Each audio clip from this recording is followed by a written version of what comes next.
আসসালামু আলাইকুম। আমরা আজকে আছি তিস্তার পাড়ে। তো আসলেই পাগলাপীর থেকে আমরা তিস্তার পাড়ে ঘুরতে আসলাম। তো এখানকে এসে দেখলাম এখানকার মানুষের জীবন হলো খুব একটা সাধারণ জীবন।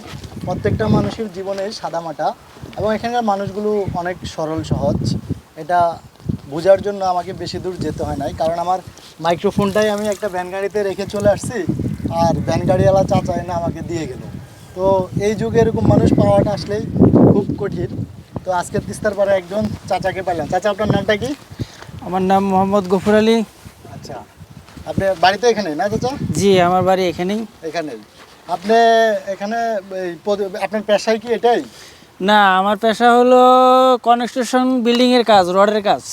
কনস্ট্রাকশন বিল্ডিং এর কাজ, রডের কাজ। আচ্ছা, আর এটা কি এমনি মাঝের মধ্যে? এটা মাঝে মধ্যে এখন বাড়িতে কাজ বন্ধ আছে, রডের কাজ বন্ধ আছে তো, আচ্ছা আচ্ছা। তাই আমি এটাই এখন করতেছি আপাতত সংসার চালানোর জন্য। রডের কাজ বন্ধ, তাই আপনি সংসার চালানোর জন্য এটা করতেছেন? করতেছি। এখানে করে মাছ পাইকে বিক্রি করে দেন? হ্যাঁ, মাছ যা পাই বিক্রি করি, বাড়িতেও খাই। আচ্ছা, কয় টাকার মাছ পান ডেলি? প্রতিদিন মনে করেন কালকে 3 কেজি 3.5 কেজি মাছ পাইছিলাম বিক্রি। 3.5 কেজি? 1 কেজির মতো বাড়িতে খাইছি, আর 2.5 কেজির মতো বিক্রি করছি। 2.5 কেজি বিক্রি করে কয় টাকা পান চাচা? 2.5 কেজি মনে করেন বিক্রি করছি 150 টাকা কেজি। আচ্ছা, 150 করে তাইলে হচ্ছে 300 টাকা। 300 টাকা 300 টাকায় দিন চলে? চলে না, কষ্ট হয় আর কি। চলে না, কষ্ট হয়।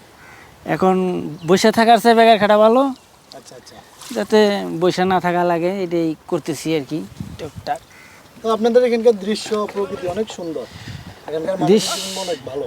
হ্যাঁ, এখানকার মানুষ অভাবী মানুষ তো। দেখি মাছগুলো দেখি। অভাবী মানুষ কিন্তু মন ভালো। মন ভালো। মন ভালো। এই দেখো ছোট, এখানে আমাদের অনেকগুলো ছোট ছোট পুঁটি মাছ দেখছো? এগুলো হলো পদ্মার পুঁটি, সরি তিস্তার পুঁটি। তিস্তার পুঁটি। হ্যাঁ, একদম ফ্রেশ, মানে ফরমালিন মুক্ত মাছ খেতে চাইলে এখান থেকে নেওয়া যায়। সুন্দর মাছ, টাটকা একদম মাছ। খুবই টাটকা, একদমই টাটকা। দেখতে পাইছো?